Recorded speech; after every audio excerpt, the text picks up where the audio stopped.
بسم الله الرحمن الرحيم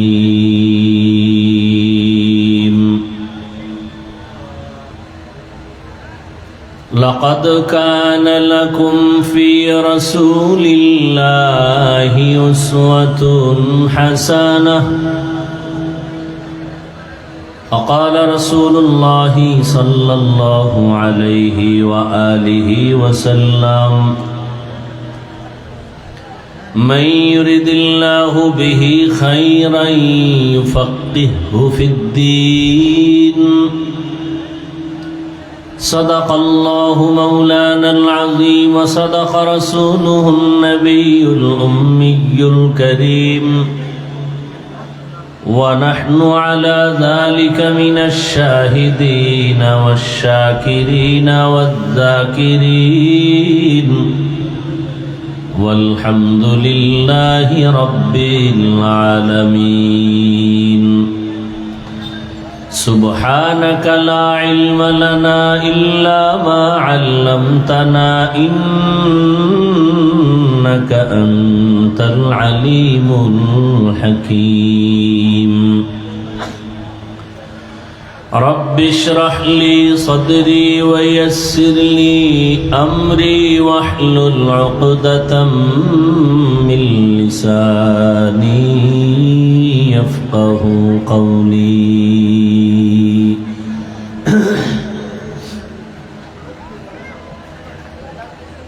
سورج نے دیا اپنی شعاعوں کو یہ پیغام سورج نے دیا اپنی شعاعوں کو یہ پیغام دنیا ہے عجب چیز کو بھی صبح کو بھی شام دنیا ہے عجب چیز کو بھی صبح کو بھی شام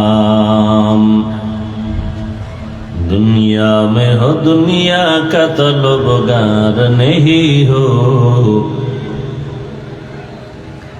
دنیا میں ہو دنیا کا طلبگار نہیں ہو بازار سے گزر ہو خریدار نہیں ہو بازار سے گزر ہو خریدار نہیں ہو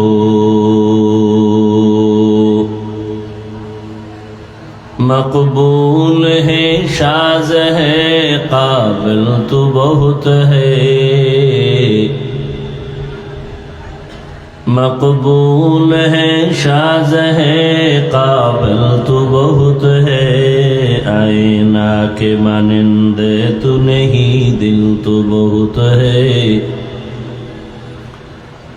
آئینہ کے مانند تو نہیں دل تو بہت ہے لا الہ الا اللہ لا الہ الا اللہ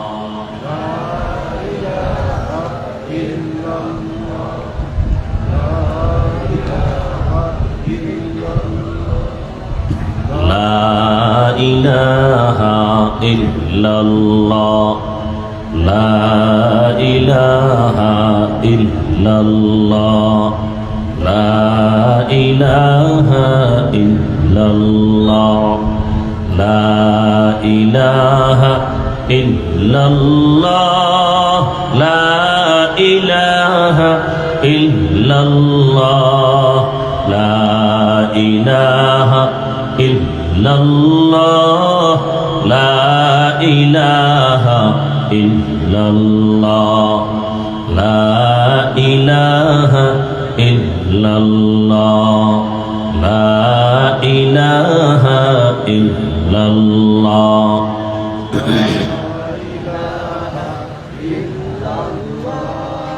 لا الہ الا اللہ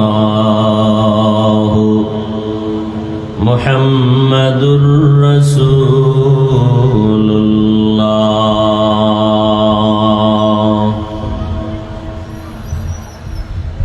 আল্লাহ পাকের প্রিয় বান্দা হযরত মুহাম্মদুর রাসূলুল্লাহ সাল্লাল্লাহু আলাইহি ওয়া আলিহি ওয়াসাল্লামের প্রিয় উম্মতগণ, আল্লাহ পাকের দরবারে শুকর যে আল্লাহ আমাদেরকে সুস্থ রেখেছেন, আলহামদুলিল্লাহ। হাজারো লাখো মানুষের ভেতর থেকে পৃথিবীর শ্রেষ্ঠ মজলিস উলামায়ে আহলে হক, আশিকিন, জাকিরিন, শাকিরিনদের মজলিস, বরকতি মজলিসে আল্লাহ আমাদেরকে হাজির হওয়ার তৌফিক দান করেছেন। আর একবার শুকর আদায় করি, আলহামদুলিল্লাহ। মুসলমানের একটি আওয়াজ বাতিল ভণ্ডদের জন্য একটি আতঙ্ক।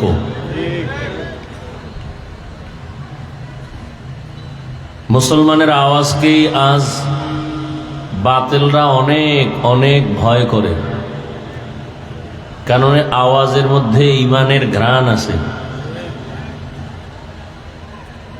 যে আওয়াজে ঈমানের ঘ্রাণ আছে, ওই আওয়াজ বেঈমান সহ্য করতে পারে না।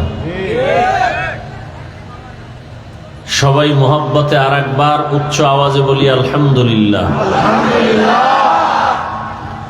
দরুদ ও সালাম সৈয়দুল মুরসালিন, রাহমাতুল লিল আলামিন, শফিউল মুজনিবিন, খাতামুন নবিয়্যিন, সৈয়দুস সাকালাইন, ইমামুল মুরসালিন, শফিয়ে আযম, রাসূল আকরাম, রহমতে আলম, নবিয়ুল আরব আল আজম, হাবিবে কিবরিয়া, আশরাফুল আম্বিয়া, সৈয়দুল আম্বিয়া, শফিয়ে মাহশর, সাকিয়ে কৌসর, आका नामदार, मदीना का ताजदार, आफ्ताब नबूवत, फ़ख्र मौजूदात, सैयदुल मखलूक़ात, हज़रत मुहम्मदुर रसूलुल्लाह। সবাই পড়েন, আরো মোহব্বতে এক আওয়াজে পড়েন। একবার সাল্লাল্লাহু আলাইহি ওয়া আলিহি ওয়াসাল্লাম বলা মাত্র আল্লাহর পক্ষ থেকে 3টা পুরস্কার আপনারা পেয়ে গেছেন। প্রথম পুরস্কার 10টা গুনাহ মাফ হয়ে গেছে। দ্বিতীয় পুরস্কার 10টা নেক আমলনামায় যোগ হয়েছে। তৃতীয় পুরস্কার আল্লাহর আদালতে আপনার মর্যাদা 10 গুণ বেড়ে গেছে। কয়বার পড়ার কারণে 3টা পুরস্কার?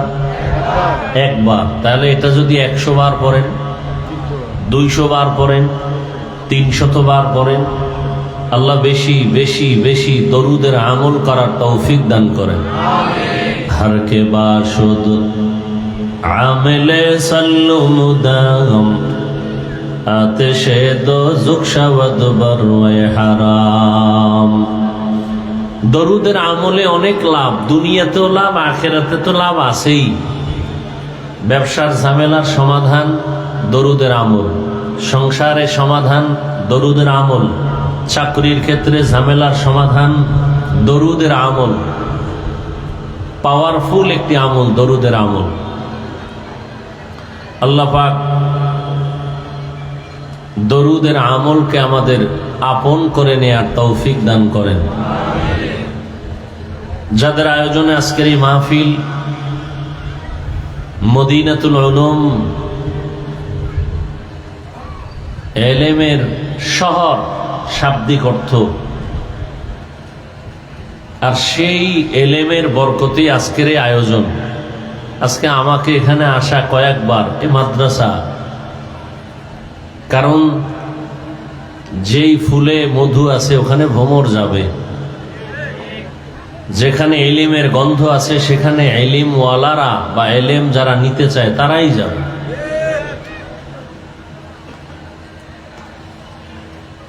আল্লাহ পাক এই মাদ্রাসা কবুল করেন। আজকে যারা পাগড়ি নিল হাফেজে কোরআন, আল্লাহ এদেরকেও কবুল করেন। এর বরকতে আল্লাহ পুরো এলাকায় শান্তি দান করেন। কবরওয়ালাদেরকে আল্লাহ জান্নাত দান করেন। আপনারা অনেক দূর থেকে কষ্ট করে আসছেন, আল্লাহ পাক এই কষ্টকে নাজাত ও হেদায়াতের জরিয়া হিসেবে কবুল করেন।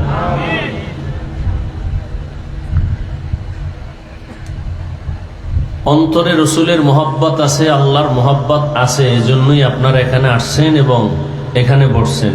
আমি বিশ্বাস করি সত্য তো কথা কি? সবাই একটু স্বীকার করেন রসুলের মোহাব্বত আছে তো? যদি মোহব্বত অবশ্যই আছে, তারপরে আমি চাই অজান্তে কোনো মোহব্বতের মাঝখানে যেন গ্যাপ তৈরি না হয়। সেটা কি? রসুলের সুন্নত, কোনো মজলিসে যখন বসো মাঝখানে ফাঁকা রাখবা না, এটা রসুলের সুন্নত, ফাঁকা না রাখা। এতটুকু সুন্নতের মোহব্বত যদি আপনাদের অন্তরে থাকে, শোনার পরেও যদি যে না নবীর মোহব্বত অন্তরে রাখা দরকার, তারা দয়া করে ফাঁকা রাখবেন না। বলার দায়িত্ব আমার, মানবেন কিনা সে দায়িত্ব আপনার। আসছেন সওয়াবের আশায়, এমন কোনো আমল বা আচরণ যেন না হয় যে আচরণে আপনি সওয়াব থেকে বঞ্চিত হয়ে যাবেন। এটা এমন একটা প্যান্ডেল, কাউকে জোর করে বসানো যায় না এবং বসানোর কোনো অনুমতি নেই। দাওয়াত দেওয়া হয়েছে, আসবেন। যার কপাল ভালো সে আসবে, যার কপাল ভালো না সে আসতে পারবে। এখানে আসতেও কপাল লাগে, বসতেও কপাল লাগে, মোনাজাত দিয়া যাইতেও কপাল লাগে। সব কপালওয়ালারা এখানে আসতেও পারে না, আসার পরে বসতেও পারে না। আর কপাল যদি পুড়ে যায় তো আমি হাফিজুর রহমান কেন আর মক্কা মদিনার ইমাম কেন, রসুলের বয়ানোর কপাল খুলবে না। প্রোগ্রামের প্রচারণা চলতেছিল অনেক দিন ধরে, অনেকে শুনছেন, আসার নিয়ত করেছেন, আসতে পারেননি। জরুরি কারণে যদি আসতে নাও পারেন, আল্লাহ তাদেরকে সওয়াব দিয়ে দিবেন। আর একদল আল্লাহর বান্দারা আসছেন ঠিক, কিন্তু এই বেহেশতের বাগানে বসতে পারেননি, কারণ চাইলেই বসা যায় না আল্লাহ যদি কবুল না করেন। আপনাদের এই অঞ্চলে অনেক টাকাওয়ালারা আছে, চাইলে বছরে 2-1 বার বাইতুল্লাহ হজ করে আসতে পারে, উমরা করে আসতে। কিন্তু বছর কেন যুগ যুগ হয়ে গেছে যেতে পারে না কেন? টাকা থাকলে বাইতুল্লাহ যাওয়া যায় না, আল্লাহ কবুল করতে হয়। তাহলে যারা আসতে পারে না তাদের চিন্তা ভিন্ন, কিন্তু তাদের জন্য দুঃখ যারা ওয়াজের নামে আসিয়া ওই বেহেশতের বাগানে বসতে পারে না। এরা দোকানপাটে ঘুরে আড্ডা দেয় আর কবিরা গুনাহ করে। কত নিকৃষ্ট কপাল যে বাড়ির থেকে ওয়াজের নাম নিয়ে এসেও বেহেশতের বাগানে আসতে পারে নাই। কত নিকৃষ্ট কপাল। দোয়া করি আল্লাহ তাদের হেদায়েতের দৌলত দান করেন।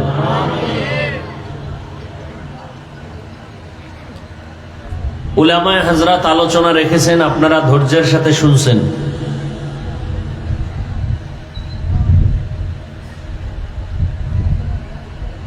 গোপনে গোপনে গোপনে কালেমার দাওয়াত চলতেছে, নামাজ পড়ে তাও গোপনে, পর্দার ভেতরে, চারদিকে দুশ্মন। মাত্র 39 জন মুসলমান রসুলের হাতে। কতজন? মাত্র 39 জন মুসলমান। গোপনে গোপনে নামাজ চলে, গোপনে গোপনে কিছু দাওয়াত চলে। ডাইনে বামে পাহারাদার রেডি করছে, কোনো দুশ্মন আসার আগে আমগো জানাইও। এই দাওয়াত কে দিতেছেন? আরে ভাই কথা বলেন না কেন? 39 জন মুসলমান মাত্র, গোপনে দাওয়াত চলতেছে। দাওয়াতের কাজ কে করতেছেন? স্বয়ং রসুল। যেই রসুলের শরীর মোবারকে মশামাছি পড়া হারাম, যেই রসুল আল্লাহর কাছে চাইলেই আল্লাহ জাগাত নগদ দিয়ে দিবেন, একটু চিন্তার বিষয়। সেই রসুল গোপনে গোপনে কালেমার কথা বলেন, দাওয়াত দেন। আবার বাইরে পাহারাদারও রেডি রাখছেন, তুমি বাইরে পাহারা দাও, কোনো দুশ্মন যেন এসে হামলা করার সুযোগ না পায়। 11 জন মাত্র মহিলা মুসলমান, আর পুরুষ কয়জন? 39 জন। স্বয়ং রসুলের হালাত যদি এমন হয় যে রসুলের চেহারা দেখলে বেঈমানের অন্তর কেঁপে উঠে, যে রসুলের জন্য সারা দুনিয়ার মখলুকত আশেক, সেই রসুলের অবস্থা যদি এমন হয় আমরা তো হাজার শুকর আদায় করি যে আলহামদুলিল্লাহ বাদশার হালাতে আমরা এখনো দ্বীনের কথা বলতেছি। কথা ঠিক না? আমাদের কোনো পাহারাদার রাখার দরকার আছে? নেই।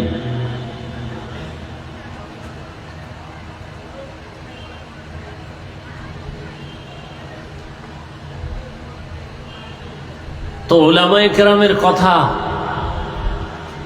কোরআন সুন্নাহর আলোকে আপনারা শুনছেন, বাকি এখন আমল। আমরা নতুন কোনো বয়ান করব না, যেগুলো আপনারা জানেন ওগুলোই বলবো। তো ওগুলো বলবো কেন? আপনি জানেন ঠিক, কিন্তু মানার মতো সেই অবস্থা অন্তরে এখনো তৈরি হয়নি। ওয়াজ মাহফিলে বসলে এরকম অন্তর তৈরি করাই হলো মাকসাদ। এ কারণেই আমি হাদিস পড়েছি, আয়াত পড়েছি। আল্লাহ বলেন, লাকাদ কানা লাকুম ফি রাসূলিল্লাহি উসওয়াতুন হাসানাহ। অবশ্যই রাসূলের মধ্যে তোমাদের জন্য রয়েছে উত্তম আদর্শ। কেমন উত্তম আদর্শ? যেই আদর্শের মতো আর জমিনে দ্বিতীয় কোনো আদর্শ কারো কাছে নেই। নবী যেমন শ্রেষ্ঠ, তার আদর্শও কি শ্রেষ্ঠ। হাদিস পড়েছি, আল্লাহর রাসূল বলেন, মান ইউরিদিল্লাহু বিহি খায়রান ইউফাক্কিহহু ফিদ্দীন। আল্লাহ পাক যাকে ইচ্ছা করেন ভালোবাসবেন, হেদায়াত দিবেন। কল্যাণ চান আল্লাহ যার, তাকে আল্লাহ পাক তাফাক্কুহ ফিদ্দীনের মাকাম দান করেন। আচ্ছা, আপনাদের পেটে কি বেশি ক্ষুধা লাগছে? হালকা পাতলা ক্ষুধা আছে, সেই ক্ষুধা কি বাদাম খাইলে যাবে? কেন এগুলো করেন ওয়াজের প্যান্ডেলে বসে? এই আকাম চলে, এই জন্য আর বরকত কমে যাইতেছে। বেশি বুঝেন তো, এই বেশি বুঝাই এই জাতির এই হালাত। বেশি বুঝার কারণে আলেমের কথা ভালো লাগে না, ইমামের কথা ভালো লাগে না, নিজের ভুল দেখে না, হুজুরের ভুলটা আগে ধরে ফেলে। ওয়াজের প্যান্ডেলে আপনি 2 ঘন্টা না খাইলে কি হবে? এতে বরকত থাকে না। এখন এই কথা আমি বুঝাবো কাকে? বুঝার মানুষ নাই, বুঝানোরও মানুষ নাই, বিরোধিতার মানুষ আছে। বুঝবে না, উল্টা বিরোধিতা করবে যে বাংলাদেশে উনি একজন হুজুর, আর কোন হুজুর নেই। বাস, আল্লাহ হেদায়াত দান করুন। আবার প্যান্ডেলের এই মাঠের মধ্যে দোকানগুলো দিলেন কেন?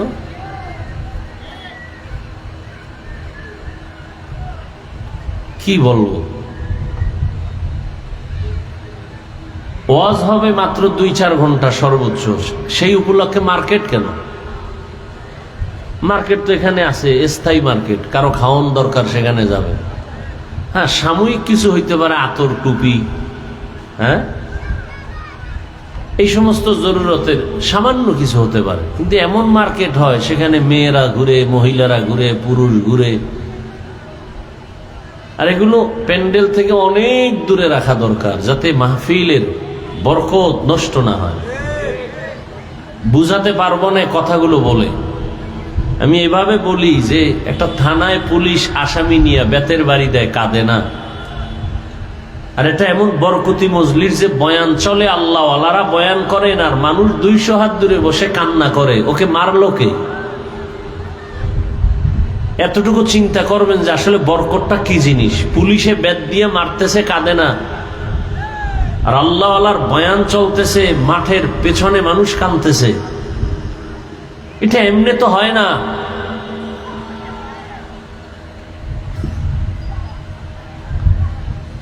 আল্লাহর রাসূল বলেন, আল্লাহ যাকে কল্যাণ দিবেন ইচ্ছা করেন, তাকে তাফাক্কুহ ফিদ্দীনের মাকাম দান করেন। তাফাক্কুহ ফিদ্দীন তার মানে হলো দ্বীনের সহি বুঝ পাওয়া। আর একটা হলো তাআল্লুম ফিদ্দীন, দ্বীন সম্পর্কে জ্ঞান অর্জন করা। ইসলাম সম্পর্কে জ্ঞান অর্জন করা, ইসলাম সম্পর্কে জানা, আর একটা হলো ইসলাম সম্পর্কে পরিপূর্ণ নিজেকে তৈরি করা। এটা তাফাক্কুহ ফিদ্দীন, অর্থাৎ দ্বীনের সহি সমঝ, দ্বীনের বুঝ। আমাদের বয়ান হচ্ছে আপনারা যে কথা জানেন এগুলোই, তাহলে দ্বীনের কথা জানার তুলনায় আমাদের গুরুত্ব বেশি দ্বীনের বুঝ তৈরি করা।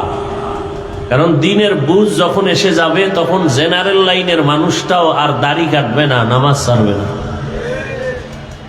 আর দ্বীনের বুঝ যদি না আসে তাহলে মাওলানা নামের সাইনবোর্ড লাগাইয়াও বেপর্দায় বসে আড্ডা দিবে। দ্বীনের বুঝ আসে নাই, দ্বীন সম্পর্কে অনেক জ্ঞান আছে, বুঝ নাই। যারে আমি আর মাওলা আমাকে দেখতেছেন, আল্লাহ আমাকে দেখতেছেন, আমি অন্তরে কি কল্পনা করতেছি। আমার আল্লাহর আদালতে আসামির কাঠগড়ায় দাঁড়াতে হবে, এই বুঝটা যখন অন্তরে ইস্তেহজার হবে তখন সে অন্যায়ের থেকে নিজেকে গুটায় নিবে। এটাকে বলে তাফাক্কুহ ফিদ্দীন। রাসূল বলেন, আল্লাহ যাকে কল্যাণ দেওয়ার ইচ্ছা করেন, ভালো চান, তাকে তাফাক্কুহ ফিদ্দীনের মাকাম দান করেন।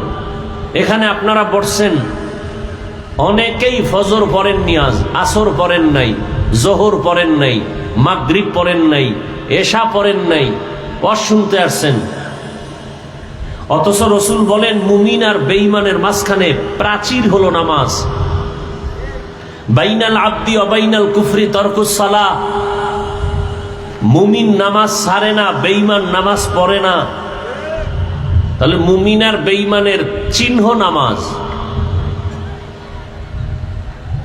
অথচ নামাজ নাই। আফসুসও আসে না যে নামাজ পড়ি নেই, আফসুসও আসে না অন্তরে যে নামাজ পড়ি নাই বা পড়া প্রয়োজন। বরং কিছু কিছু কুলাঙ্গার এরা বলে নামাজ না পড়লে কি হবে, আমাদের ঈমান তাজা। কত বড় নির্লজ্জ হলে এই কথা বলতে পারে। এর একমাত্র কারণ কি, সে জানে নামাজ পড়া জরুরি কিন্তু পড়ে না কেন? তাফাক্কুহ ফিদ্দীন নাই, দ্বীনের বুঝ আসে নাই। বুঝ আসলে সে শীতের মধ্যেও দৌড়ায় যাবে মসজিদে নামাজ পড়ার জন্য। তাকে ঠান্ডা পোশাক তাকে আটকায় রাখতে পারবে না ঘরে, বৃষ্টি তাকে আটকায় রাখতে পারবে না, রৌদ্র তাকে আটকায় রাখতে পারবে না। সে দৌড়ায় যাবে নামাজ আদায় করার জন্য। কারণ সে বুঝছে আমি নামাজ পড়লেই আমার শরীর ভালো থাকবে, আমি নামাজ আদায় করলেই আমার কাছে ভালো লাগে, মানুষ আমাকে দোয়া করবে, আমার কবর জিয়ারত করবে, আমি মরে গেলে মানুষ জানাজায় আসবে। আরে লোকটা জেনারেল লাইনে থাকলে কি হবে, নামাজ ছাড়ে নাই। এই বুঝটা যখন আসছে সে আর নামাজ ছাড়ে না। আর এই বুঝ যখন আসে নাই তখন হুজুর হইয়াও নামাজ অনেক সময় ঠিক মতো আদায় করে না। এর নাম তাফাক্কুহ ফিদ্দীন। আল্লাহ আমাদের সবাইকে দ্বীনের সহি বুঝ দান করেন। ছোট্ট এক টুকরো আয়াত পড়েছি রাসূলের শান। লাকাদ কানা লাকুম ফি রাসূলিল্লাহি উসওয়াতুন হাসানাহ। তরজমাটা আমি বলে দিয়েছি, ব্যাখ্যায় ঢোকার আগে অল্প টাইম শুধু কিছু ভূমিকা আপনাদের সামনে পেশ করছি। পৃথিবীতে আল্লাহ মানুষ সৃষ্টি করার আগেই সিদ্ধান্ত নিয়েছেন স্থায়ী মানুষ হবে সৃষ্টির শ্রেষ্ঠ। মানুষ সৃষ্টির আগেই আল্লাহর সিদ্ধান্ত মানুষ হবে সৃষ্টি জগতের শ্রেষ্ঠ। জিনেরাও শ্রেষ্ঠ হবে না, নূরের সৃষ্টিরাও শ্রেষ্ঠ হবে না, একমাত্র শ্রেষ্ঠ হবে মানুষ। স্থায়ী সিদ্ধান্ত করেছেন মানুষ বানাবার আগেই। আল্লাহ সে সিদ্ধান্ত কোরআনে বলেই দিলেন, ওয়ালাকাদ কাররামনা বানি আদম ওয়া হামালনাহুম ফিল বাররি ওয়াল বাহরি ওয়া রাযাকনাহুম মিনাত তাইয়্যিবাত ওয়া ফাদ্দালনাহুম আলা কাসীরিম মিম্মান খালাকনা তাফদীলা। বনি আদম বড় দামি, বড় শ্রেষ্ঠ। আল্লাহ তাআলা বলেন, জমিনে চলার মতো রাস্তা খুলে দিলাম আমি আল্লাহ। সাপ চলে ওর একটা আলাদা রাস্তা আছে, আছে না নাই? কুকুর হাঁটার রাস্তা আছে, বাঘ চলার রাস্তা আছে, মাছগুলো চলে ওদের রাস্তা আছে। মানুষ চলার রাস্তা হলো শ্রেষ্ঠ রাস্তা। এমন রাস্তা বাঘের জন্য নাই, এমন রাস্তাটা কোনো প্রাণীর জন্য নাই। আল্লাহ বলেন আমি তৈরি করে দিলাম জমিনে চলার জন্য উত্তম পথ। শুধু তাই না, পানির মধ্যে চলার মতো ব্যবস্থা করে দিলাম। পানির মধ্যে চলে মানুষ, লোহা পানির মধ্যে ফেললে ডুবে যায়। মানুষের মেধা খাটাইয়া ওই লোহা দিয়া আবার সুন্দর বড় বড় স্টিমার বানাইয়া ভাসমান হইয়া এক প্রান্ত থেকে ভিন্ন প্রান্তে যায় ব্যবসার জন্য। আল্লাহ কয় বান্দা তুই নিজে বানায় বাহাদুরি করিস না, তোকে বানানোর মতো মেধা দিয়েছি আমি আল্লাহ। এরপরে আল্লাহ বলেন আমি আল্লাহ মানুষের জন্য জমিনে উত্তম খানার আয়োজন করেছি। আমি পিপিলিকার খানাও দেই, কুকুরের খানাও দেই, জঙ্গলের প্রাণীর খানাও দেই, নদীর মধ্যে হাজার হাজার মাছের খানাও আমি আল্লাহ দেই। উড়ন্ত পাখির খানাও কে দেন? জবান খুলেন, কে দেন? গরতাওয়াকুল মিকুনি হার সুবহ শাম মিরাসানাদ রিজকে তু আজলা মাকাম জুজবা হাকচি জে মখাআদ ইনসুজা ফজলে উআ মস্তে দর জুমলা জাহা। জঙ্গলের প্রাণীর রিজিক আল্লাহ দেন, নদীর মধ্যে হাজারো মাছের খানা কে দেন? জঙ্গলের প্রাণীরা কি সকাল 8টায় বাজারে আসে খাইতে? ওদের জায়গা মতো খানা আল্লাহ পৌঁছাইয়া দেন। কিতাবের মধ্যে আছে একটা কাক যখন বাচ্চা দেয়, কাক কাক চিনেন তো? কি কাম লাগায়? হ্যাঁ, কাউয়া।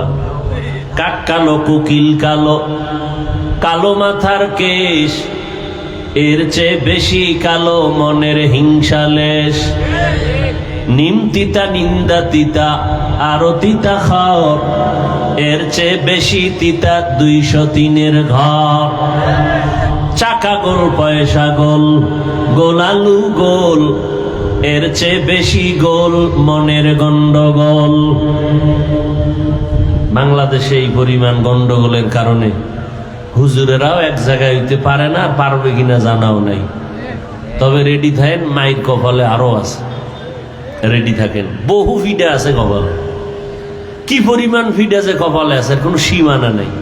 আর যদি ইমান টিমান বাদ দিয়ে চলেন, মানে দাবি করবেন মুসলমান, দাড়ি রাখবেন না, দাবি করবেন মুসলমান, সুদ খাইবেন, দাবি করবেন মুসলমান, পর্দা করবেন না, আপনার কোনো টেনশন নেই।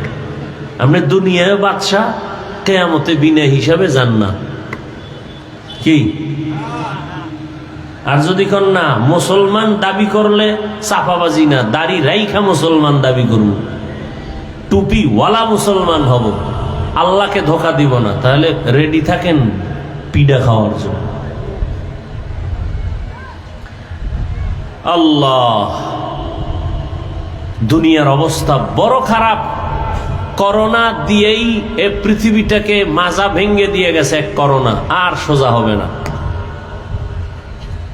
আর জীবনে সোজা হবে না।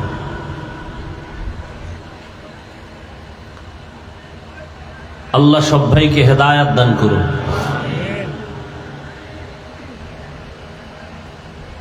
আপনারা তো মনে করেন স্বাধীন স্বাধীন স্বাধীন, না? কিসের স্বাধীন? স্বাধীনের ব্যাখ্যা কি? হুজুর বয়ান করবে, তার বয়ানে বাধা দিবে, এই স্বাধীন? মসজিদের খতিব সাহেব বয়ান করবে, বয়ানের উপরে রেস্ট্রিকশন আসবে, এই স্বাধীন? কিসের স্বাধীন? মহিলারা রাস্তায় নামছে কোরআনের ভুল ধইরা, যে কিছু কিছু জায়গায় আল্লাহ পাক ইনসাফ করে নাই, তাও ভুল ধরতে চায় আম্মা জানেরা। এরা এখন কমিশন গঠন করে যারা বেশ্যাবৃত্তির লাইন নিয়ে দৌড়াচ্ছে, 24 ঘন্টা জেনার মধ্যে আছে, এগুলো লাইসেন্স চায় যে এগুলো এই কাম বৈধ। স্বাধীন না? স্বাধীন। আল্লাহ হেদায়াত দান করুন।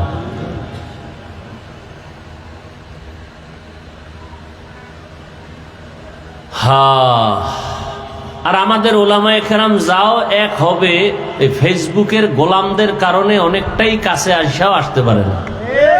এদেশে ফেসবুকের গোলাম যারা আছে, আলেমের দুশ্মন, কিছু হলেই ফেসবুকে লোকমা দেয়। হুজুর সতর্ক হয়ে যান, ফেসবুকে দেয় লোকমা।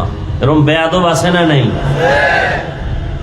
এই বেয়াদবদের কারণে ওলামায়ে কেরাম কাছে আইসাও আসতে পারে না।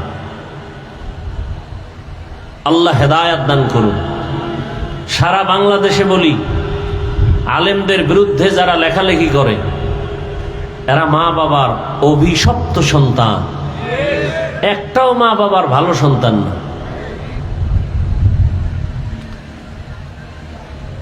তো পৃথিবীতে মানুষ সৃষ্টির আগেই আল্লাহ মানুষকে সৃষ্টির শ্রেষ্ঠ মর্যাদা দিছেন, যে আয়াত আমি আপনাদের শুনাইলাম। মানুষের জন্য উত্তম খানা কুকুরেও খায়, শুকরেও খায়, গরুয়েও খায়। মানুষের খানা কি এক? মানুষের যত খানা সব কাবারে আটকানো, যাতে ময়লা না লাগে। আপনি ভাত খাবেন, চালটা কাবার লাগায় দিছেন। আপনি রুটি খাবেন, গম কাবারে আটকানো। আপনি মাছ খাবেন, কাবার খুলে খাও। গোশত খাবেন, চামড়া দিয়ে আটকানো। চামড়াটাও খাইতে মনে চায়, পশম দিয়া কাবার লাগায় দিলেন। ফল খাবেন, কাবারে ঢুকানো। কিছু কিছু ফল আছে কাবার সহ খাওয়া যায়, যায় না? যেই কাবার গুলো সহ আপনি খেতে পারবেন, সে কাবার গুলো এতটাই সফট, এতটাই প্লেন যে বাইরের ময়লা আটকায় না। বাইরের ময়লা আটকায় না। আর যেটা আটকায় যায় ওইটার চামড়া সহ কাবার সহ খাওয়া যায় না।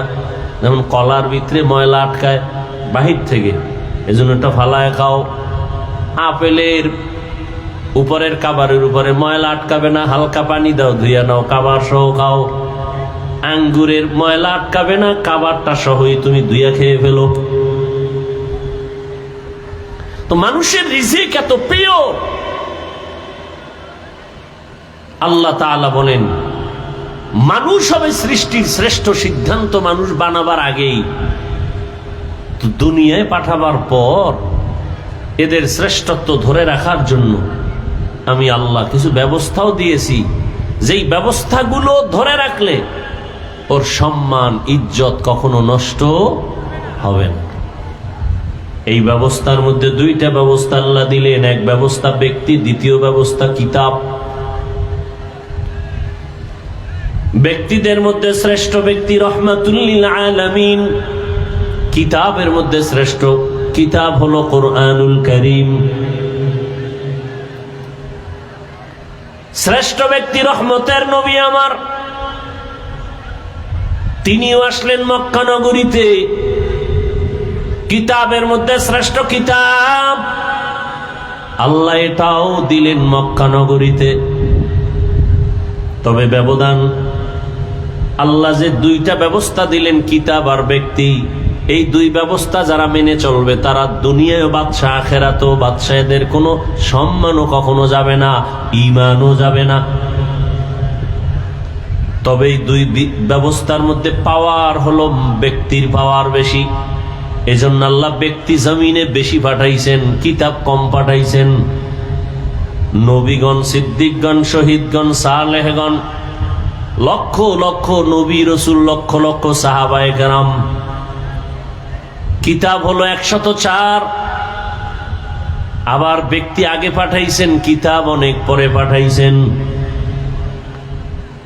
আবার ব্যক্তি পাঠাইয়া কিতাবটা হাতে দেন নাই, বরং কিতাবটা বুঝার মতো যোগ্যতা আল্লাহ আগে ঢুকাইছেন, বুঝানোর মতো যোগ্য বানাইছেন, তারপরে কিতাব দিছেন।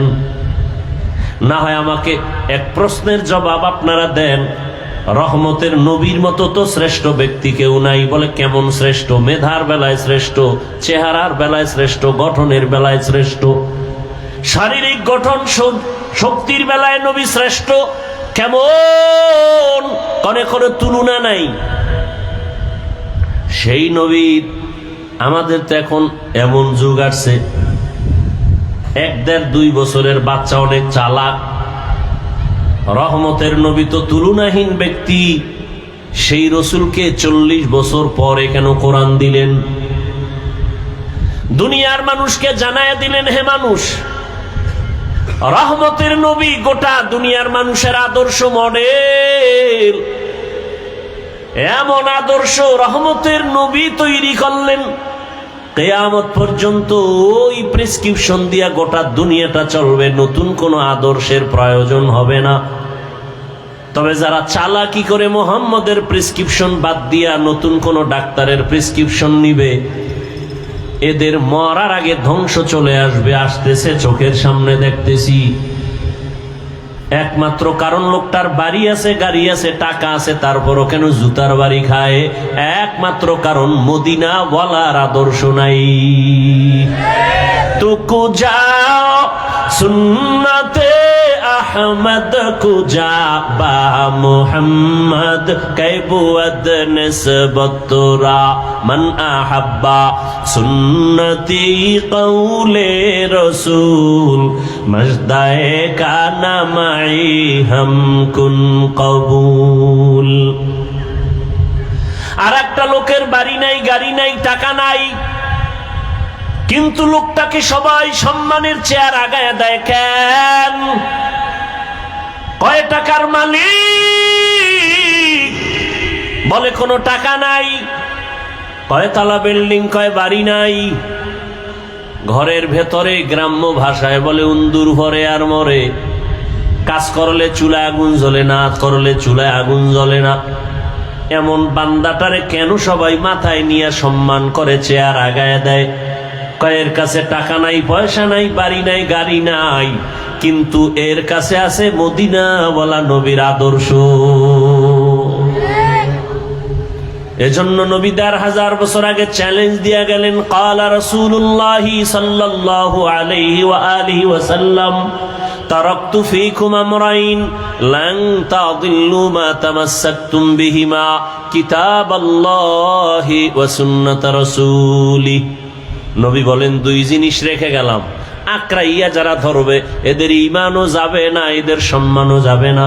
এক হলো আল্লাহর কিতাব কোরআন, আর একটা হলো রহমতের নবীর জীবনের আদর্শ সুন্নত। নবীর আদর্শ কি? সুন্নত। এই 2 জিনিস এখনো যাদের কাছে আছে তাদের সম্মানও আছে, ঈমানও আছে। এই 2 জিনিস যার কাছে যতটুকু নাই তার কাছে ততটুকু সম্মান নাই, ঈমানও নাই। ভাইরা আমার, রহমতের নবী মক্কা নগরীতে আসছেন, 2 ব্যবস্থা আল্লাহ দিয়া দিলেন নবী পাঠাইয়া। এরপরে আল্লাহ 40 বছরের পরে কোরআন অবতীর্ণ করা শুরু করলেন। কেমন জায়গা মক্কা? নবী যখন আসছেন তখন মক্কার জায়গা বড় দামি, কিন্তু মানুষগুলো সব থেকে বড় চরিত্রহীন, লম্পট, বড় খারাপ। জায়গা বড় দামি, পৃথিবীর মধ্যখানের জায়গা, যেখানে আল্লাহর ঘর বাইতুল্লাহ। ইন্না আউওয়ালা বাইতি উযিআ লিন-নাসি লাল্লাযী বিবাক্কাতা মুবারাকান ওয়া হুদা মুবারাকাও ওয়া হুদাল লিল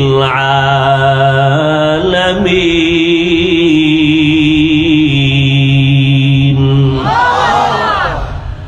এমন একটা ঘর আল্লাহ বানাইলেন, পৃথিবী নামক গ্রহ আল্লাহ বানাইয়া প্রথম ঘর, এমন একটা ঘর আল্লাহ বানাইলেন যে ঘর হেদায়েতের ঘর, ইবাদতের ঘর, যেই ঘরের দিকে তাকাইলে সওয়াব, যেই ঘর শুধু দেখবে তাকায়া বাইতুল্লাহ সওয়াব, যেই ঘরের আঙ্গিনার মধ্যে বসে একবার যদি বলে আল্লাহ, 1,00,000 বার আল্লাহ বলার সওয়াব।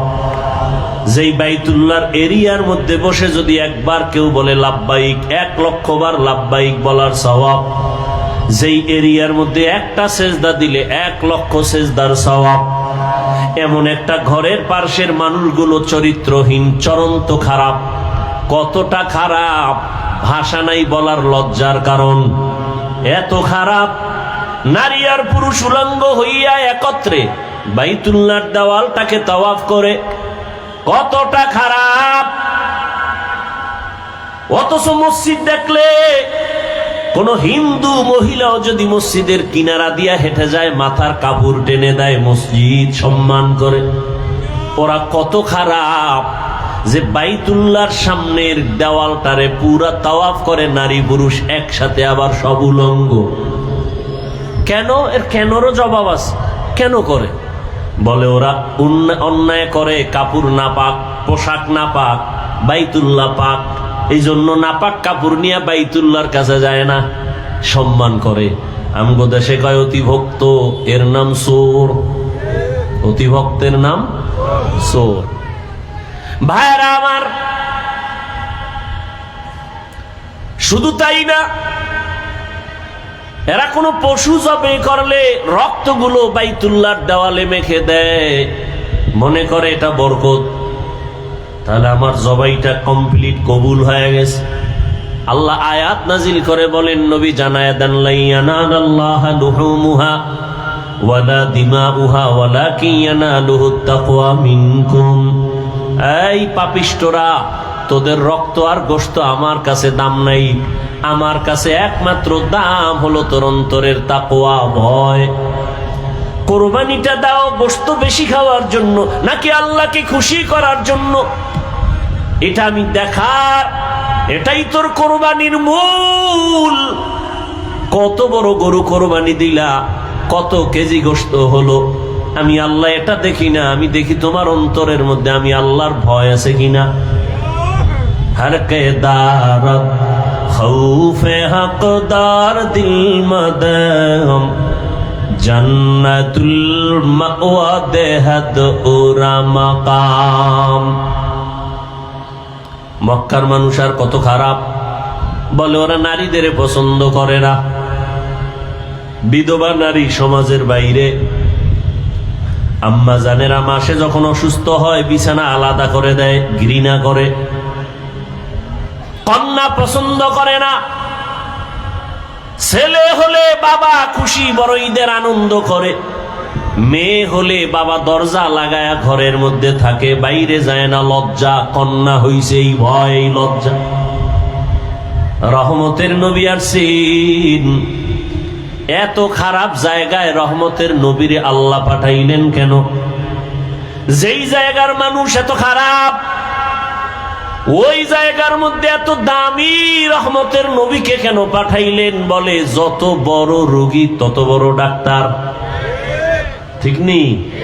ইমামুল আউয়ালিন আল আখিরিন বহরে সদকা রহমাতাল লিল আলামিন সাইয়্যিদুল কাউনাইন খাতমুল মুরসালিন আখির আমদ বুদে ফখরুল আউয়ালিন শুদ ওজুদাস রহমাতাল লিল আলামিন মসজিদে উশুদ হামারো ইয়ে জমিন। রোগী যত বড় ডাক্তারও তত বড়। রহমতের নবী কেমন ডাক্তার? বলে শ্রেষ্ঠ ডাক্তার। শ্রেষ্ঠ ডাক্তার কাকে বলে? কয় যেই ডাক্তারের ঔষধ দেওয়ার পরে আর কোনো ডাক্তারের প্রয়োজন হয় না। রহমতের নবী এমন এক ডাক্তার। নবী আইসা এমন ঔষধ দিলেন যে ঔষধ সেবন করলে মানুষ দুনিয়াতেও লাভবান, আখিরাতেও লাভবান। অন্য কোনো ডাক্তারের ঔষধ নেওয়ার প্রয়োজন হবে না। কিন্তু এই জমিনের মধ্যে রহমতের নবীর ঔষধ বাদ দিয়া যারা আব্রাহাম লিঙ্কনের ঔষধ গণতন্ত্রে কলিজায় ঢুকাইছে, ওরা জায়গায় জায়গায় জুতার বাড়ি খাইতেছে। আসতে বলেন কেন? আব্রাহাম লিঙ্কনের আদর্শ গণতন্ত্র রহমতের নবীরটা বাদ দিয়া নিচে কপাল পুড়ে গেছে। লেনিনের আদর্শ নিচে নবীরটা বাদ দিয়া কপাল পুড়ে গেছে। কালমার্সের আদর্শ নিয়ে নবীরটা বাদ দিছে, কপাল পুড়ে গেছে। জমিনের মধ্যে নবীর আদর্শ বাদ দিয়া ভিন্ন কোন আদর্শ যারা গ্রহণ করেছে এরা মরার আগেই মরে গেছে, এদের ইজ্জত সম্মান সব নষ্ট হয়ে গেছে। আল্লাহর জাতের কসম, এ জমিনে একমাত্র রহমতের নবীর আদর্শ ছাড়া আর সুন্দর ভালো আদর্শ কারো মধ্যে নাই। রহমতের নবীর আদর্শ কত সুন্দর, কাউকে গালি দেওয়া যাবে না। কেউ যদি তোমাকে গালি দেয় জবাব দিও না, ধৈর্য ধারণ করো। নিজের হাতে বিচার নিও না, আসমানে ছেড়ে দাও। আসমান থেকে বিচার হবে, কঠিন বিচার, যা ফিরেইতেও পারবে না। ধৈর্য ধরে তুমি চুপ থাকো। স্বয়ং রহমতের নবীকে সামনে দাঁড়ায়া বেঈমান গালি দেয়, নবী কোনো জবাব দেন না। আবু বকরের মাথা গরম, জবাব দিবেন ভাব, নবী ইশারা করলেন জবাব দিয়েন না। আর এক বেঈমান আইসা গালি দেয়, ওমর পাশে, মেজাজ গরম। ওমর বলে এখন ধরে ফেলবো, নবী ইশারা দিলেন কিচ্ছু বলিয়েন না। নবী বলেন বান্দা যখন চুপ হইয়া থাকে, আল্লাহর উপরে ভরসা করে বিচার দেয়, তখন ফেরেশতা আল্লাহ পাঠাইয়া ওই বেঈমানের বিচার করেন। বড় কঠিন, আল্লাহর বিচার বড় কঠিন। রহমতের নবীর আদর্শ, সামনে কোরবানি আসতেছে, নবীর আদর্শ কত সুন্দর। বলে শুধু মানুষ হইয়া কষ্ট দিবে এতটুকুই না, বলে কোরবানি যারা দিবা একটা পশুর সামনে আর একটা পশু জবাই করবা না, অন্য পশু কষ্ট পাবে। নবীর আদর্শ কতটাই সব। কোন পশুকে শোয়াইয়া রাইখা জবাই দিতে দেরি করবা না, কষ্ট পায়। এক পশুর সামনে অন্য পশু জবাই করবা না, কষ্ট পাবে। তাহলে একটা পশুর কষ্ট রহমতের নবী বরদাস্ত করতে পারেন না, সে জায়গায় মানুষ হইয়া মানুষের কষ্ট দিলে এটা কেমনে বরদাস্ত হবে? কিন্তু কপাল বড় খারাপ, এমন যুগে জমিনে জন্ম নিলাম, এমন সমাজে যে একটা কুকুর মারলে মানুষ কষ্ট পায়, কিন্তু মানুষ জবাই দিলে কষ্ট পায় না। কপাল বড় খারাপ। রহমতের নবীর আদর্শ এতটাই সুন্দর, জীবনে নবী একটা মিথ্যা কথা বলেন নাই, ঘোষণা দিলেন মিথ্যা বলবা না, হারাম। নবীও বলেন নাই, কাউকে বলার অনুমতিও দেন নাই। নবী কতটা সরল। মসজিদে নববীর মধ্যে বসে আছেন, শরীরের মধ্যে একটা জামা লাগানো, হঠাৎ একটা বাচ্চা ইসা ডাক দিছে দরজার সামনে, ইয়া রাসূলুল্লাহ, আমারে আম্মু পাঠাইছে। আম্মু কি চাও? আমার আম্মু একটা জামা চাইছে, কুর্তা। নবী বললেন আমার কাছে এক্সট্রা কুর্তা নাই, জামা নাই। বাচ্চা চলে গেল। কিছুক্ষণ পর আবার ঘুরে দিয়ে ঈশা বলেন, ও দয়ার নবী, আপনার শরীরের মধ্যে যেই জামাটা আছে আমার আম্মু সেই জামাটাই চেয়েছেন। রহমতের নবী কেমন দয়ার নবী, নিজের জামাটা খুইলা দিয়ে দিছেন, খালি বডি নিয়ে নবী বসে আছেন। আপনি দিবেন? এই নিজের খানা অন্যকে দিবেন? এই মানুষ তো জমিনে নাই, নিজের গায়েরটা খুইলা দিবে এমন কেউ নাই। রহমতের নবী নিজের গায়ের জামাটা খুইলা দিলেন, খালি গায়ে বসা। হযরত বেলাল আসছেন আজান দেওয়ার জন্য, নজর পড়ে গেল রাসূলের দিকে, শরীরে পোশাক নাই, নবীর গায়ে জামা নাই। বেলাল লজ্জায় অন্য দিকে চলে গেলেন। জিব্রাইল এসে হাজির, আয়াত দিয়া দিলেন, ও নবীকে জানায় দাও, জিব্রাইল জানায় দাও, নবী যেন এত বেশি দান করে না যাতে লজ্জা পেতে হয়, আবার এত বেশি হাতটাকে যেন মুষ্টিবদ্ধ করে রাখে না যাতে বদনাম হয়। সূরা বনী ইসরাইলে আয়াত দিয়ে আল্লাহ পাঠায়া দিলেন। রহমতের নবী কতটা আদর্শওয়ালা নবী আমার। রহমতের নবীর আদর্শ দেখে মক্কার সব বেঈমান পাগল হয়ে গেল। এর মতো ভালো একটা সন্তান নাই।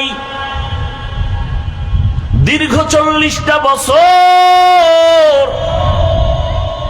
নবীজির আদর্শ দেখা সব কুফর, সব কাফের, সব মুশরিক মূর্তি পূজা করে। নবী কি এগো বলছে সি সি কাছে আসবা না? বলছে? কথা বলেন না কেন? আপনি কি করেন? আপনি তো মুশরিক তো দূরের কথা, কাফের তো পরে, খালি মাঝে মাঝে নামাজ ছাড়ে। এর দিকে আপনি দূর দূর দূর, তুই বেনামাজি আসবি না কাছে। আমনের নামাজ কবুল হইছে গ্যারান্টি কি? এত মাস্তানি ভাব কেন? রহমতের নবী মুশরিকের বুকে লাগায়, কাফের নবী আলিঙ্গন করেন, আর তুমি মুমিন মুসলমান হইয়া আর এক মুসলমানের সালাম পর্যন্ত দাও না। সাথে আঘাত লাগছে, সালাম দেয় না। আছে না নাই? তোমার দোকানের পাশে আর একটা দোকান, তুমি মুদি দোকানদার, তোমার পাশে আর একজন এসে দোকান দিল, কেন সালাম নাই, কালাম নাই, দোয়া ইউনুস পরে ও যেন তাড়াতাড়ি মরে। ঠিক নি? জিন্দেগি মে বন্দেগি তু করনা হে, जिंदगी में बंदगी तू करना है, जिंदगी बे बंदगी शर्मिंदा है, जिंदगी बे बंदगी शर्मिंदा है।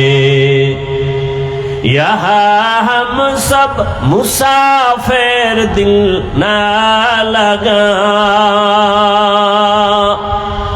अहले दिल की नजर से रूह करता जा, शाह दौलत सब फकीर गर नेक ने है, शाह दौलत सब फकीर गर नेक ने है, जिंदगी में बंदगी तू करना है, जिंदगी बे बंदगी शर्मिंदा है, जिंदगी बे बंदगी शर्मिंदा है। দেখেন না তাকাইয়া কত হিংসা। মসজিদের এক ইমাম সাহেব নতুন মসজিদে আসছে, মুসল্লি বেড়ে গেছে, আর একজনের কাছে বড় কষ্ট লাগে, অত মুসল্লি কেন? ঠিক নি? এক দোকানে কাস্টমার বেশি, অন্য দোকানওয়ালার মনে কষ্ট, ওখানে কাস্টমার এত বেশি কেন? ওরে আল্লাহর বান্দা, মুসলমান হইয়া মুসলমানকে সহ্য করতে পারে না, এমন আদর্শ আপনার আমার। যদি সহ্য করতে পারতেন, ফেসবুকটা খুইলা বেঈমানের বিরুদ্ধে কথা বলা হতো। মুসলমান হইয়া মুসলমানের বিরুদ্ধে কোনোদিন কেউ কথা লিখতে পারতো না।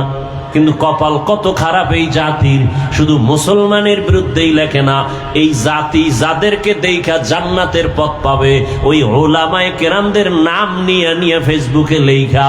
এমন কিছু কুলাঙ্গার বেয়াদবেরা তারা সতর্কবাণী দেয়, হুজুর আপনি সতর্ক হইয়া যান, আমার লেখা এজন্যই দিলাম, সতর্ক করলাম।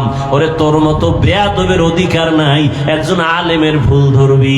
আলেমের লোকমা দেওয়ার জন্য আলেম আছে, আলেম সারা আলেমের লোকমা দেওয়া এটা লোকমা নয়, বড় গাদ্দারি আর বেয়াদবি। ইলমে রায়ে জাজু করদন বেহিসাব, কিতাব ইলমেরা ইজাজু করদান বেহিসাব খলকেরা দাদান জওয়াবে বাসওয়াব হক না দারব দোস্তে খলকা জারেরা নিস্তে ই খসলত একে দিনদারেরা। রহমতের নবী মুশরিকের বুকে লাগায় দীর্ঘ 40 বছর নবী কোনদিন কাউকে বলে নাই নামাজ পড়ো, জিকির করো, তেলাওয়াত করো, কোনো দাওয়াত নাই, শুধু হাসি মুখে ব্যবহার। 40 বছর পরে যখন আল্লাহ কোরআন দিয়েছেন, নবী এবার দাওয়াতের কাজ শুরু করলেন। নবীজির আদর্শ দেখে মক্কার মানুষ কেমন যেন পরিবর্তন শুরু। এত খারাপ, এত খারাপ, এত খারাপ সেই মানুষ এত ভালো, এত ভালো, কিয়ামত পর্যন্ত তাদের স্বর্ণাক্ষরে নাম লেখা। খারাপ মানুষ এত দামি হয়ে গেল। আল্লাহ পাক জিব্রাইলের দিয়া লিস্টি পাঠায় দিয়া কয় নবীরে জানাও, এই লিস্টিতে যাদের নাম আছে ওই সমস্ত নবীর ছাত্র সাহাবা, এরা বিনা হিসাবে জান্নাতি। এত বড় খারাপ মানুষগুলো জান্নাতের টিকিট পাইলেন। নবী এদেরকে এত ভালো বানায় ফেললেন কি বেতের বাড়ি দিয়া, গালি দিয়া। নবীর ব্যবহার কত সুন্দর, নবীর আদর্শ কত সুন্দর। সেই আদর্শ লালন করলেন সাহাবায়ে কেরাম, তাদের আদর্শ কতই না সুন্দর। রহম দিলওয়ালা নবী আমার, সারা দুনিয়ার মধ্যে অদ্বিতীয় আমার নবী। সেই নবীর যৌবনের বয়স 25 বছর, কিন্তু ওই সময় নবীর তো পৃথিবীর এক শ্রেষ্ঠ রমণী দরকার, সুন্দরী রূপসী এক মেয়ে দরকার, কুমারী। কিন্তু আল্লাহ পাক মক্কার মানুষের সব চরিত্র ঠিক করার জন্য নবীরে পাঠাইয়া দেখাইলেন। নবী ওই বয়সে একজন মেয়েকে বিয়ে করলেন, এক নারী, তাও 2 জন স্বামী বিদায়ের পরে। রহমতের নবী 2 সন্তানের মা, জননী। ওদিকে আবার বয়সেরও কোনো মিল নাই। রহমতের নবীর বয়স 25, আম্মা জানের বয়স কত? এতটা দেখার পরও যে বেঈমান, যে পশু, যে কুলাঙ্গারের বাচ্চারা বলে মোহাম্মদ যৌবনের তাড়নায় পরে অনেক বিয়া করেছে, ওরে পিটাইয়া এরপরে ওকে কুকুরের নাস্তা বানাইলো, এর জাল শোধ হয় না। তুকু যাও সুন্নতে আহমদ কো যা, মা মুহাম্মদ কে বুয়দ নিসবত তোরা। 40 বছরের রমণী রহমতের নবীর বয়স 25। ও পর্দার আড়ালের শিক্ষিতা আম্মা জানেরা, আজ আপনার মতো কত মা ঢাকার শহরে স্লোগান দেয় ইসলাম নাকি নারীর অধিকার দেয় নাই, সম্মান দেয় নাই। আবার এদের সাথে কিছু নাস্তিক কুলাঙ্গার চরিত্রহীনেরাও তাল মিলায়। আল্লাহর জাতের কসম, হিন্দুদের ধর্মের কিতাব খুলো, নারীর উপরে জুলুম। ইহুদি ধর্মের কিতাব খুলো, নারীর উপরে জুলুম। খ্রিস্টান ধর্মের কিতাব খুলো, নারীর উপরে জুলুম। একমাত্র নারীর ইনসাফ আর এহসান করেছে, তার নাম হলো ইসলাম। ইসলাম ছাড়া নারীর অধিকার কেউ দেয় না। এরে আম্মা জানেরা, এটা বুঝার মতো মেধা কই? রহমতের নবী বুঝাই দিলেন, আমি এত বড় পাওয়ার ওয়ালা মুহাম্মদ, আমার শারীরিক শক্তি অতুলনীয়, জৈবিক শক্তি অতুলনীয়, মানবিক শক্তি অতুলনীয়। আবার 25 বছর বয়সে আমি 40 বছরের এক রমণীকে বিবাহ করেছি। তাও আবার 2 স্বামী বিদায় হলে 3য় স্বামী আমি, তাও আবার নিঃসন্তান না, 2 সন্তানের জননী। আবার তার গর্ভ থেকে আল্লাহ আমাকে 4টা কন্যা দান করেছেন। খাদিজাতুল কুবরার গর্ভ থেকে 4 কন্যা। নবী বলেন আমার একটা ছেলেও নাই, আমি 4 কন্যার বাবা। রহমতের নবী বলেন, ও দুনিয়ার বেঈমান মক্কার মুশরিক, তোরা কন্যা পছন্দ করো না, কন্যা হলে বাবা কষ্ট পায়, বউরে গালি দেয়। ১৫০০ বছর পরেও এমন কিছু কুলাঙ্গার আমগো সমাজে এখনো আছে, ছেলে হলে খুশি হয়, মেয়ে হলে কষ্ট পায়। কথা বলেন না কেন? নাই, বউরে গালি দেয়। সব মাইয়া কেন? কি বউ দিছে? দোষ বউয়ের? যদি তুমি দোষ খুঁজতে চাও তো দোষ তো তোমার।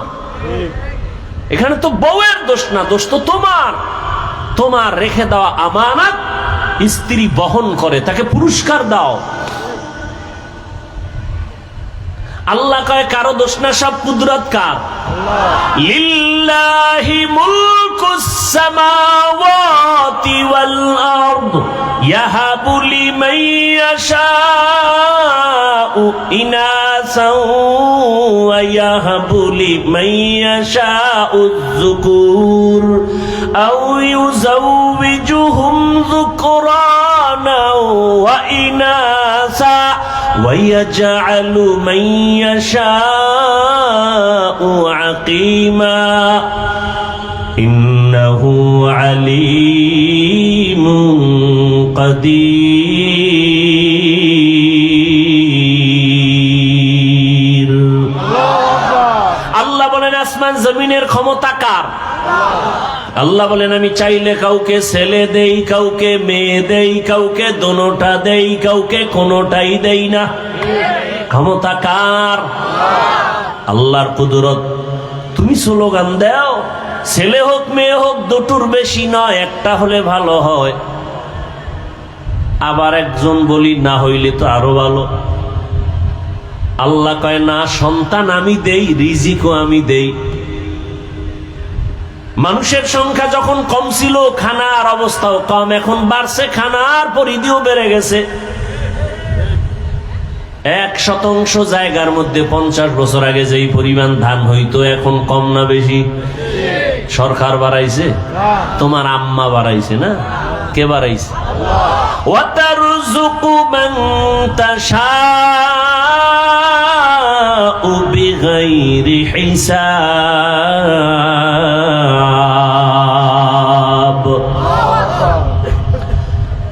আগে 10টা পেয়ারা খাইলো টের পাওয়া যায় না, এখন এত বড় বড় পেয়ারা একজনে একটা খেতে পারি না। কে বানাইছেন? এত হাজার হাজার মাছের খানা যিনি দিতে পারেন, হাজার হাজার প্রাণীর খানা যদি জঙ্গলে দিতে পারেন, সেই মালিক মানুষ তোমারে কেন দিতে পারবে না? এত অন্তর কেন তোমার দুর্বল? রহমতের নবী বলেন এই খাদিজার গর্ভ থেকে আমার কয়টা কন্যা? 4 কন্যা, আমার কোনো ছেলে নাই। মক্কার বেঈমানেরা ঘুরে ঘুরে কয় মুহাম্মদ মরে গেলে বংশ শেষ, ধরে রাখার কোনো ছেলে নাই। নবীর মনে কষ্ট।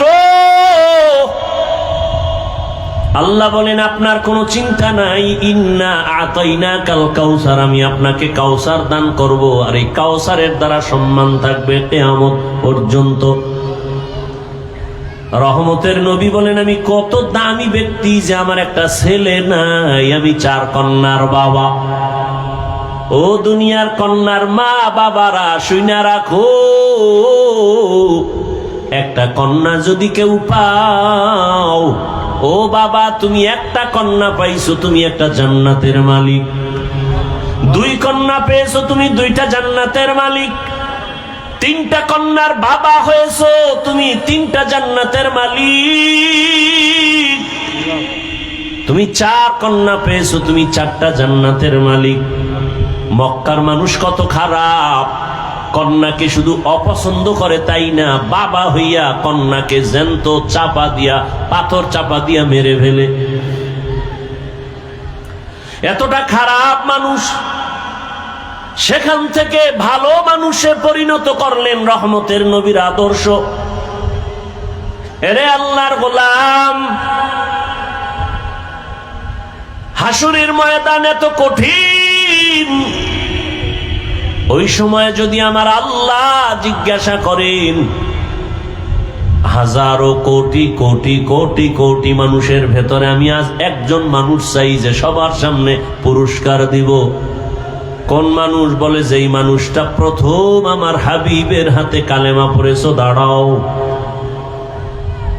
আম্মা জানেরা ভালো করে খেয়াল করেন, হাসরের ময়দানে প্রথম আল্লাহ যদি জিজ্ঞাসা করেন নবীর হাতে কে কালেমা পড়েছো, দাঁড়াও, একজন পুরুষও দাঁড়াবার ক্ষমতা রাখবে না। ওই সময় রহমতের নবীর হাতে কে প্রথম কালেমা পড়েছে, এই প্রশ্নের জবাবে একজন নারী দাঁড়ায় বলবে, হে আল্লাহ, তোমার এই কথা আমি সেই ব্যক্তি, একজন নারী, প্রথম মুহাম্মদের হাতে কালেমা পড়েছি, আমি প্রথম নারী ইতিহাসের পৃষ্ঠায়, আমার নাম খাদিজা। নারীর সম্মান কি পরিমাণ ইসলাম দিয়েছে বুঝাবার সময় নাই রে বাবা। কিন্তু আজকে যারা বলে নারীর সম্মান দেয় না, ওরা কি চায়? ওরা চায় নারীদের বেপরদায় নামাইয়া ভোগের সামগ্রী বানাবে, জেনা বেবিচার কইরা পুরা দেশটাকে বেশ্যাপাড়া বানাতে চায়। ওরা লম্পট, ওরা নারীর দুশ্মন, ওরা মানবতার দুশ্মন, ওরা স্বাধীনতার দুশ্মন, ওরা রসুলের দুশ্মন, ওরা ইসলামের দুশ্মন। ওদের মতো লম্পট চরিত্রহীন জমিনে আর কেউ নাই। ওরা তাসলিমার ফুটানো বাচ্চা। কিয়ামতের ময়দানে রব্বুল আলামিন যদি প্রশ্ন করেন, দ্বিতীয় আমার ইসলাম দুনিয়াতে টিকাইয়া রাখার জন্য কে কল্লা দিয়েছো, রক্ত দিয়েছো, শাহাদাতের পেয়ালা পান করেছো, কিয়ামতের ময়দানে কোনো পুরুষ দাঁড়াবার সাহস রাখবে না। সাইয়্যিদুশ শুহাদা, যাকে বলা হয় আমিরে হামজা রাদিয়াল্লাহু আনহু, রাসূলের চাচা, তাকে বলা হয় শহীদগণের সরদার, তিনিও দাঁড়াবার সাহস নাই। আল্লাহর প্রশ্ন হলো, শহীদের ময়দানে প্রথম আমার দিন জিন্দা করার জন্য কে কল্লা দিয়েছো? একজন পুরুষ দাঁড়াতে পারবে না, সাইয়্যিদুশ শুহাদা আমির হামজাও দাঁড়াতে পারবে না। দাঁড়াবে একজন নারী, দাঁড়ায় বলবেন, হে মালিক, তোমার এই কথা অনুযায়ী প্রথম ইসলামের জন্য আমি কল্লা দিয়েছি আমি এক নারী, সুমাইয়া রাদিয়াল্লাহু তাআলা আনহা। নারীর সম্মান শুধু দুনিয়ায় না আখিরাতেও বলার সময় নাই। কিয়ামতের কঠিন মুসিবতের সময় সূর্যের গরমে মাথার মগজগুলো ভাতের মারের মতো ফুটবে, নবীরা পর্যন্ত কান্নায় বেহুশ। আদম নবী কাঁদবেন, আল্লাহ আমাকে বাঁচাও। মুসা নবী কাঁদবেন নিজের চিন্তায়, উম্মতের কথা মনেও থাকবে না। ইব্রাহিম নবী কাঁদবেন নিজের চিন্তা, উম্মতের কথা বাদ। কিন্তু সেই সময় রহমতের নবী হাদিসে বলেন, জান্নাতের 8টা দরওয়াজা খোলা হয়ে যাবে। এখনো কিন্তু বিচার শুরু হয় নাই। জান্নাতের 8 দরজা খোলা হবে, দারোয়ানরা বারবার ডাকবে, 4 জন মহিলাকে ডাকবে, আসো, কোনো হিসাব নাই। জান্নাতের 8 দরওয়াজা খোলা, তোমরা যেই কোনো দরওয়াজা দিয়ে ঢুকে যাও, আমরা তোমাকে স্বাগতম দেওয়ার জন্য অপেক্ষায় আছি। 4 জন মহিলাকে ডাকবে, হিসাব লাগবে না, বিনা হিসাবে জান্নাতে ঢুকে যাবে। 4 জন মহিলার জন্য জান্নাতের 8টা দরজা খোলা হবে। এদের কোনো হিসাব নাই, নিকাশ নাই, বিচার নাই। 4 জন পুরুষের নাম তো আমি এ পর্যন্ত হাদিসে পাই নাই, কিন্তু 4 জন নারীর নাম আসছে। রহমতের নবী বলছেন, জান্নাতের 8 দরজা খুলে দিয়া ফেরেশতারা ডাকবে, আসেন, তাড়াতাড়ি আসেন, জান্নাতে আপনাদের জন্য শান্তির বিছানা রেডি। আহ, নারীদের সম্মান কিয়ামতের ময়দানে। দুনিয়াতেও কত সম্মান। এরে আম্মা জান, এ জমিনে যত নবী রাসূল আসছেন সব আপনাদের অবদান। আপনারা তো তাদের মা, হাফেজে কোরআনের মা, আলেমের মা। এরে আম্মা জানেরা, আমরা পুরুষেরা জুমার জন্য মসজিদে যাওয়া লাগবে না ঘরে পড়লে হইব? ঈদের নামাজের জন্য ঈদগাহে যেতে হবে। কয় বৃষ্টি বুঝি না, দৌড়মার। আম্মা জানের কত সম্মান, কত ইজ্জত। আমার নবী বলেন, আম্মা জান পুরুষেরা মসজিদে গিয়া জুমা আদায় করবে, ঈদগাহে গিয়া ঈদের নামাজ আদায় করিয়া যা পাবে, আম্মা জানেরা ঘরের মধ্যে থাইকা নির্জনে নিরিবিলি পরিবেশে একেবারে গোপনীয়তা রক্ষা করে যদি আম্মা জান ঘরে নামাজ পড়ে, পুরুষেরা কষ্ট করিয়া মসজিদে গিয়া যা পাবে আল্লাহ মাদেরকে তা দান করবেন ঘরে রাখিয়া। সুবহানাল্লাহ। না কত সম্মান! আমরা পুরুষেরা যদি সহজে জান্নাতে যেতে চাই শাহাদাতের দরজা দিয়া, আম্মাজানদের শহীদের দরজা আরো কত আসান। আমাদের বেঈমানের মোকাবেলায় গিয়া যুদ্ধ করা লাগবে। নবী বলেন, মা গর্ভের মধ্যে বাচ্চা নিয়ে যখন কষ্ট করে, আম্মাজানেরা বাচ্চা নিয়ে যখন গর্ভে কষ্ট করে, খানার প্লেট নিয়েছে খাবে, বাচ্চা পেটে এমন আঘাত করেছে মা খেতে পারে নাই, চোখের পানি ছেড়ে কান্নার আওয়াজ। রহমতের নবী বলেন, এই মা যে খেতে পারলো না, এক একটা দিন রোজার বরকতের সওয়াব পেয়ে যাবে। আর জোরে বলেন, এমন ঈমান দুর্বল হইছে। আম্মাজান রাতের বেলা বাচ্চার ব্যথায় ঘুমাইতে পারে না। রহমতের নবী বলেন, এক একটা রাত কদরের রাতের ইবাদতের সওয়াব আল্লাহ দান করবেন। আম্মাজান যেদিন বাচ্চা প্রসব হব, আমি দুনিয়াতে আসব, আম্মাজানের কান্নার এত পরিমাণ আওয়াজ যে আম্মাজানের কণ্ঠের আওয়াজ বাহিরে যায় না, সে আম্মাজান বেকারার হয়ে গেছে। সাত আসমান মতোয় বোধহয় মাথায় চেপে বসছে মায়ের কান্নার আওয়াজ। রহমতের নবী বলেন, ওই অবস্থায় কত নারী মরে যায়। বাচ্চা প্রসব কালে যদি কোনো আম্মাজানের ইন্তেকাল হয়ে যায়, বিনা হিসাবে শহীদি মর্যাদা নিয়ে জান্নাতে যাবে। কত মর্যাদা নারীর! কুলাঙ্গারের গোষ্ঠী পাগল হয়ে গেছে ইসলামকে। এই যে যত চান্দাবাজার ধান্দাবাজারা সব নিকৃষ্ট চরিত্রহীনেরা জানে ইসলাম শান্তি ছাড়া আর কিছু দেয় না, মানে না কেন? তাহলে ওরা মেয়েদের নিয়ে আর হোটেলে হোটেলে মাস্তানি করতে পারবে না। আল্লাহ হেদায়েত দান করুন। আম্মাজান কতটা সহজ আপনাদের জন্য আল্লাহ করে দিয়েছেন। কিয়ামতের ময়দানে যদি আল্লাহ জিজ্ঞাসা করেন, আমার দিন হেফাজতের জন্য কে হিজরত করছো, প্রথম দাঁড়াও। হাসরের ময়দানে একজন নারী পুরুষও দাঁড়াতে পারবে না, একজন নারী দাঁড়ায় বলবেন, হে আল্লাহ, দিন হেফাজতের জন্য প্রথম আমি হিজরত করেছি, জন্মভূমি ত্যাগ করেছি, আমি এক নারী। রহমতের নবীর মেয়ে রুকাইয়া রাদিয়াল্লাহু তাআলা আনহা, উসমান রাদিয়াল্লাহু আনহুর বিবি।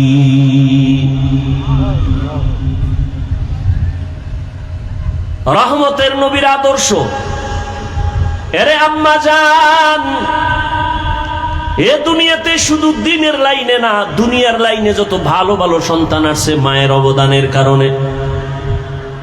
খাজা মঈনুদ্দিনের ঘটনা আমি প্রায় সময় বলি, আপনারা জানেন।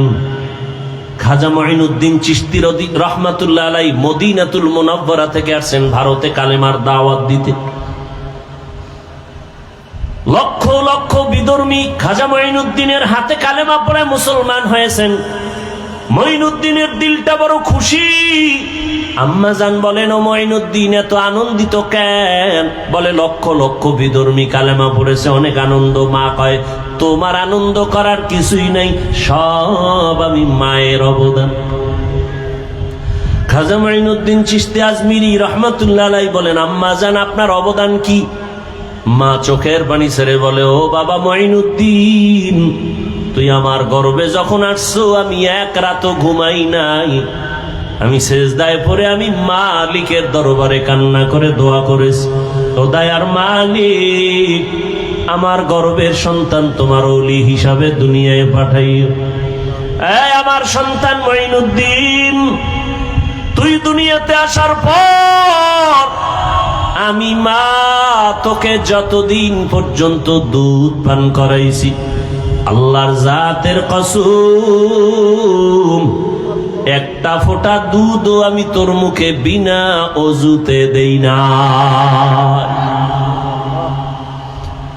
খাজা মঈনুদ্দিনের মা কান্না করে, বাবা এক ফোঁটা দুধও তোর মুখে বিনা অজুতে দেই নাই। একটু চিন্তা করতে পারেন, এই মায়ের সন্তান জগৎ বিখ্যাত হবে না তো কে হবে?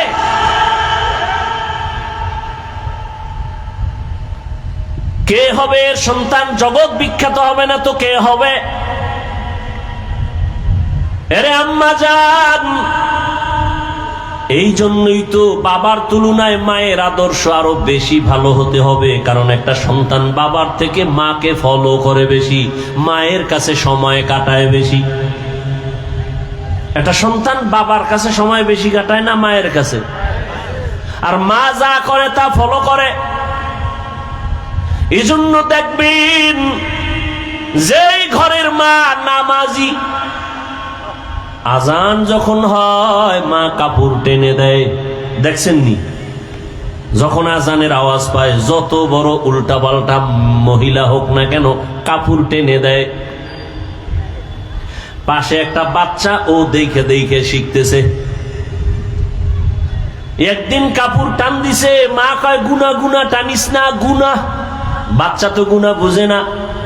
হঠাৎ একদিন আজান চলতেছে, মায়ের কাপড় উঠাইতে মনে নাই, বাচ্চা কাপড় টেনে দেয়, এখন আর মা উঠায় না। আম্মু গুনা গুনা গুনা, ঠিক নেই? আম্মা জান নামাজ পড়ে, দেখবেন বাচ্চাটাও গুলো শিখে। মা আজান হওয়া মাত্র চলে গেলেন অজুখানায় অজু করার জন্য, দেখবেন বাচ্চাও চলে গেছে মায়ের কাছাকাছি। মা সুন্দর করে অজু বানাইলেন, বাচ্চাটাও মাকে দেখে দেখে অজু করতে গিয়ে আধা গোসল করে ফেলছে। মা যখন যায় নামাজ বিছাইয়া নামাজে দাঁড়ায় গেছে, বাচ্চাটাও মায়ের পার্শ্বে দাঁড়ায় গেছে। মা হাত বুকে বাইদা আলহামদু সূরা পড়তেছেন, বাচ্চাটাও বুকে হাত বাঁধছে। মা ঠোঁট নাড়ায় নাড়ায় তেলাওয়াত করেন। বাচ্চা তো বুঝে না মা কি পড়ে, মা তেলাওয়াত করেন, কিন্তু বাচ্চাটা না বুঝা শুধু ঠোঁট নাড়ায় ঠোঁট নাড়ায়। মা যখন রুকুর মধ্যে যায়, বাচ্চাটাও রুকুর মধ্যে যায়। মা যখন সেজদায় যায়, বাচ্চাটাও সেজদায় চলে যায়। মা কপালার নাক ঠেকাইয়া সেজদা করে, বাচ্চাটা গাল মাটিতে লাগায় মায়ের চেহারার দিয়ে তাকায়। তাকায় দেখে মা ঠোঁট নাড়ায়, বাচ্চাটাও ঠোঁট নাড়ায়। আমার মালিকের কুদরতি অন্তরে মায়ার জোশ। আল্লাহ ডেকে বলেন, ফেরেশতা তাকায় দেখ ওই বাচ্চাটা ঠোঁট নাড়ায় কেন? বলে ওর মা ঠোঁট নাড়ায়। বলে ওর মা কি বলে? বলে ওর মা বলে সুবহানা রব্বিয়াল আলা। আল্লাহ বলে লেখ, এই বাচ্চাও বলে সুবহানা রব্বিয়াল আলা। এই বাচ্চার তো আমল নামা নাই, সওয়াবগুলো মায়ের আমল নামায় উঠাইয়া দাও। আতিনা ফি দারে দুনিয়া না হাসান, আতিনা ফি দারে উকবা না হাসান, ইয়া গিয়াসাল মুস্তাগীসিন ইহদিনা লিফতিখারা বিল উলুমে ওয়াল গিনা। हर गोरी देने को तू तैयार है, जो न मांगे उससे तू बेजार है। ও আমার পর্দার আড়ালের মা বোনেরা, ও যুবক, ও বৃদ্ধ বাবাজিরা, কয়দিন আর দুনিয়ার রং তামাশায় ঘুরবেন? মনে তো কত আশা ছিল, কম তো আশা পূরণ করেন নাই। মনে চাইছে বেপর্দায় দৌড়াবেন, দৌড়াইলেন। মনে চাইছে গান শুনবেন, শুনছেন। মনে